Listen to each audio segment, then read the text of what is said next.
Good morning friends, स्वागत है मेरे एमपी बोर्ड मैथ्स चैनल में। और हम अभी तक क्या है 8th की मैथ्स की 2 वीडियोस में अपलोड कर चुकी हूँ, जिसमें कि हमने क्लोजर प्रॉपर्टी देखे थे, जिसमें होल नंबर को होल नंबर से ऐड करो तो होल नंबर ही मिलना चाहिए।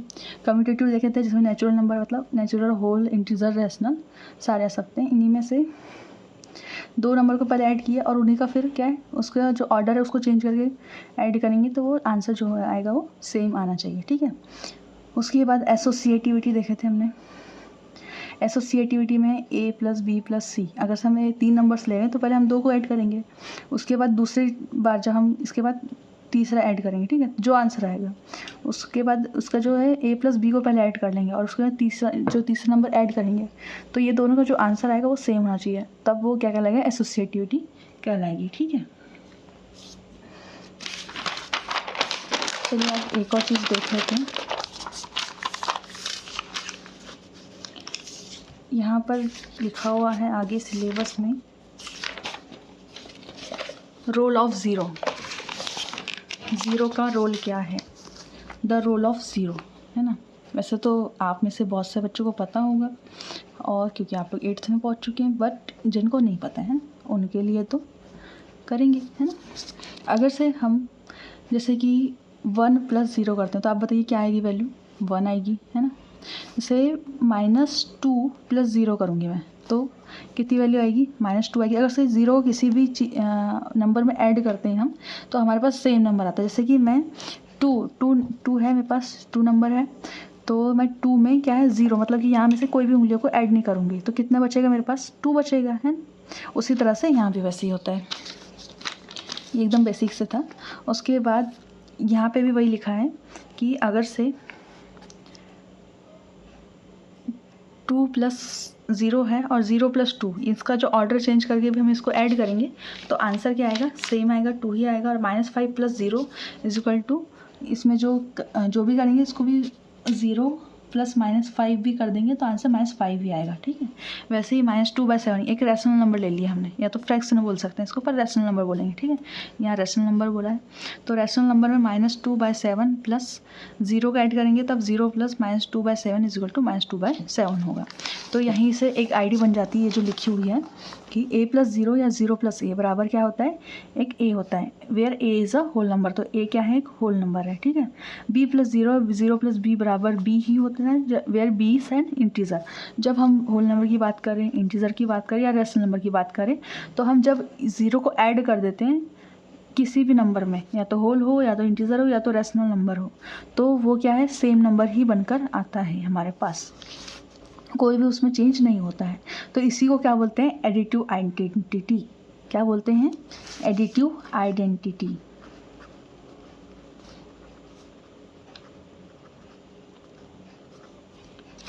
तो एडिटिव आइडेंटिटी क्या है, ज़ीरो है। ज़ीरो किसके लिए है, रैशनल नंबर्स के लिए, रैशनल नंबर्स के लिए। और मैंने बता चुकी हूँ कि रैशनल नंबर्स में इंटीजर्स, नेचुरल नंबर और होल नंबर आते ही हैं। ठीक है, अब द रोल ऑफ 1, है ना, 1 का रोल क्या होता है, द रोल ऑफ 1 में देखते हैं हम,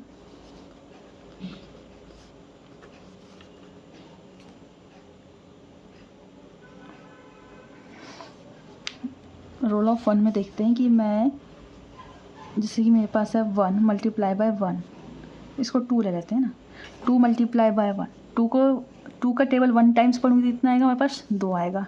-5 मल्टीप्लाई बाय 1 तो ये कितना होगा, -5, है ना। तो इसी तरह से मैं अगर से 1 का मल्टीप्लाई 2 में कर रही हूँ तो क्या मिल रहा है मुझे, वही नंबर मिल रहा है, और -5 का मल्टीप्लाई भी 1 में कर रही हूँ तो मुझे -5 ही मिल रहा है।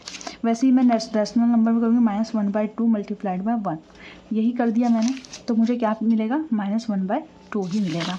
वैसे ही यहाँ पे क्या लिखा है, 5 × 1 इज इक्वल टू 5 बराबर 1 × 5, इनका ऑर्डर भी चेंज करेंगे, पहले 5 × 1 कर दिए, उसके बाद वही नंबर से 1 × 5 कर दिए, तो क्या मिलेगा हमको, 5 मिलेगा। ठीक है, multiplication of 1 with a whole number. वैसे ही रैशनल नंबर में किए दोनों में, तो आंसर हमारा सेम ही आया। तो क्या है, 1 इज़ मल्टीप्लिकेटिव, क्योंकि हम यहाँ पे मल्टीप्लाई कर रहे हैं, देखो यहाँ पे हम ऐड कर रहे थे तो ये एडिटिव आइडेंटिटी बन गई थी, ये मल्टीप्लिकेटिव आइडेंटिटी बन गई है 1। तो रैशनल नंबर के लिए क्या है, मल्टीप्लिकेटिव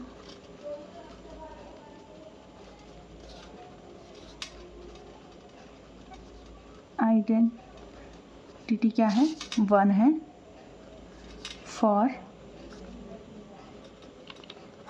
रैशनल नंबर। ओके, 2 चीज़ें हमने देख चुके हैं, द रोल ऑफ 0 भी देख चुके हैं और उसके बाद रोल ऑफ 1 भी देख चुके हैं। ठीक, एडिशन देखो यहाँ पे जैसे लिखा है, एडिटिव आइडेंटिटी क्या है, 0 है और मल्टीप्लिकेटिव आइडेंटिटी क्या है, 1 है। ठीक है, आप भी कहीं ऐसी कॉपी में लिख लो साइड में ताकि आपको याद रहे। या तो ये जो है ना, ये इनको आप क्या कर सकते हो, हाइलाइटर से हाईलाइट कर सकते हो। ठीक है, अब think, discuss and right. If a property holds for rational number, will it also hold for integer, for whole numbers, which will not? ये सब आपको सोचना है, खुद से बनाना है। मैंने पूरा आपको सिलेबस समझा दिया है, पूरा सब कुछ। अभी आपका होमवर्क है। ठीक है, थिंक करना, डिस्कस और राइट करना है कि जब जो प्रॉपर्टी है, अगर से कोई प्रॉपर्टी रैशनल नंबर के लिए होल्ड कर रही है, मतलब रैशनल नंबर में वो लागू हो रही है, तो ये क्या इंटीजर्स के लिए भी लागू होगी और क्या होल नंबर के लिए लागू होगी, और कौन सी होगी और कौन सी नहीं होगी। और आपको इसमें यही करना है, क्लोजर कम्यूटेटिव एसोसिएटिव ही प्रूफ करना है। ठीक है, distributivity of multiplication over addition for rational number. ठीक है, तो देखो यहीं से थोड़ा समझ लेते हैं कि डिस्ट्रीब्यूट मतलब क्या होता है, बांटना। डिस्ट्रीब्यूट मतलब क्या होता है, बांटेंगे। हम यहाँ पे संख्याओं का क्या करेंगे, बांटेंगे। ऑफ मल्टीप्लिकेशन, मल्टीप्लाई, देखिए यहाँ 2 संख्या के बीच में क्या लगेगा हमारा, मल्टीप्लिकेशन। ओवर एडिशन, एडिशन के ऊपर, देखो ये जो 2 नंबर है इसको क्या है, ये कवर किया गया है ना किससे, ब्रैकेट से। अब इसके ओवर, इसके ऊपर क्या है, मल्टीप्लिकेशन। ठीक है, तो इसके समझ में आ गया। तो यहीं पे जो एग्जाम्पल दिया हुआ है कि -3,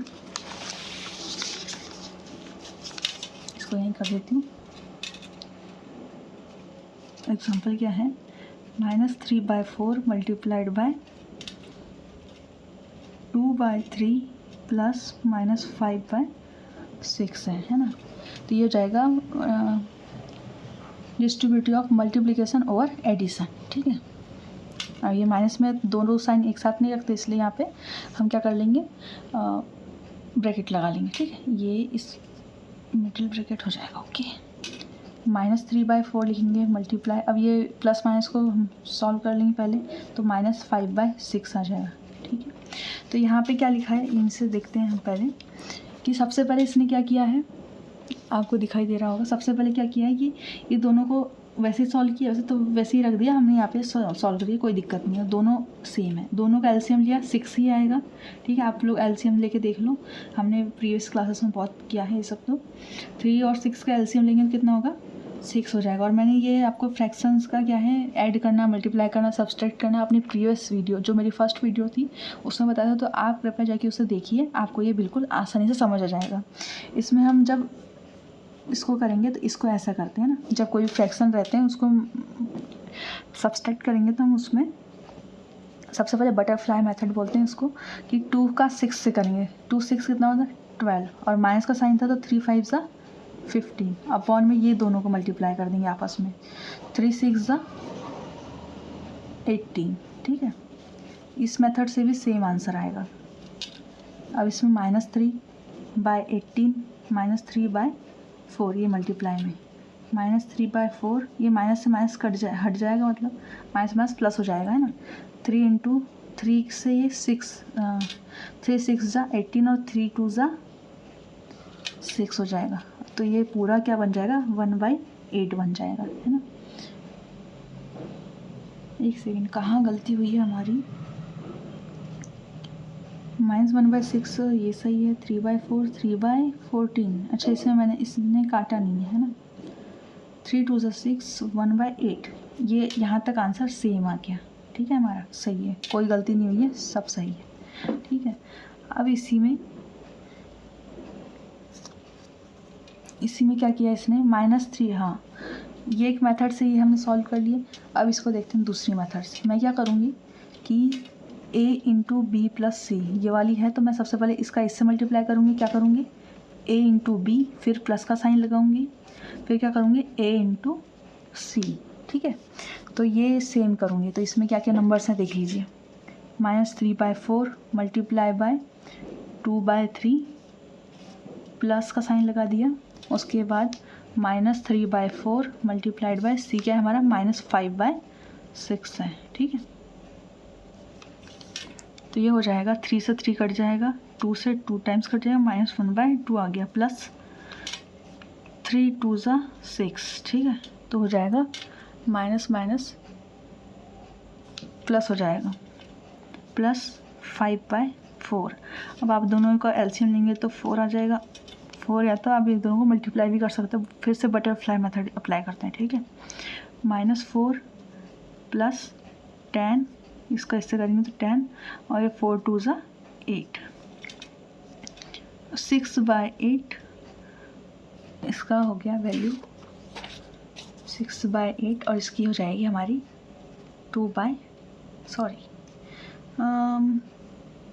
ये 3 टाइम्स 3/4 आ रहा है आंसर, है ना।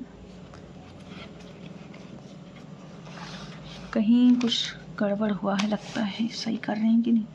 -3/4 × 2/3 प्लस -3/4 मल्टीप्लाइड बाय -5/6 3 2 5/8 8 यहाँ गलती है ना, 5/8, तो 8 2 ज़ा 16 हो जाएगा, है ना, सॉरी। अब यहाँ पे 16 ही होगा, अच्छा तो अब थोड़ा चेंज हो जाएगा ना, यहाँ पे 8 आ जाएगा, -8 2 5 ज़ा 10 ही सही है यहाँ पे, ठीक है। तो हो जाएगा, यहाँ पे पूरा काटो, 2/16 इसकी वैल्यू हो जाएगी -8। देखिए मैंने ये जो है डायरेक्ट इसको सॉल्व किया था और इसको भी ये इस मेथड से सॉल्व किया, तो आंसर क्या आ रहा है हमारा, सेम आ रहा है, दोनों का आंसर क्या आ रहा है, सेम आ रहा है। तो इसी की एक आइडेंटिटी बन जाती है कि A × B + C डिस्ट्रीब्यूटिविटी, ठीक है। इसकी एक आईडी बन जाती है कि A × B + B × C, इसी को बोलते हैं distributivity of multiplication over addition, okay. तो मैं आपको होमवर्क दे रही हूँ, क्या क्या होमवर्क दे रही हूँ कि आपको डिस्ट्रीब्यूटिविटी ही सॉल्व करना है इस मेथड से, कि 2 + -6 मल्टीप्लाई 2 × -6 + 7 इसको सॉल्व करना, और बाय डिस्ट्रीब्यूटिविटी,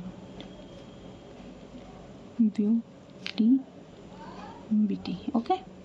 एंड 1/2 × 6/7 + -3/2, इससे भी सॉल्व करके लाइएगा आंसर, और मुझे कमेंट में आंसर कर दीजिएगा, ओके।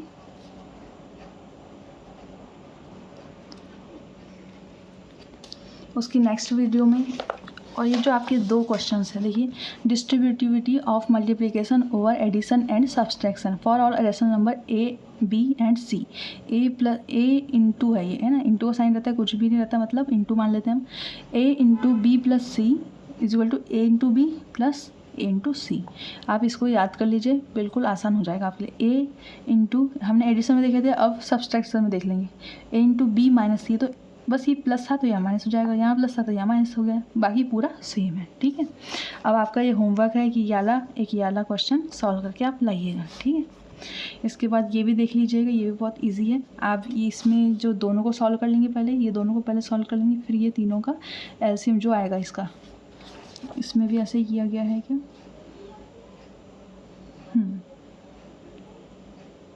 -3/5 1/4, हाँ, ये इसको साइड में कर दिए, इसको इधर ला दिए, और इसमें ये सब ये बन गया, ये जो था ये था और ये अलग से था, ये सबको पास में ला दिए, इसको करके सॉल्व करके हमने कर चुके हैं, ठीक।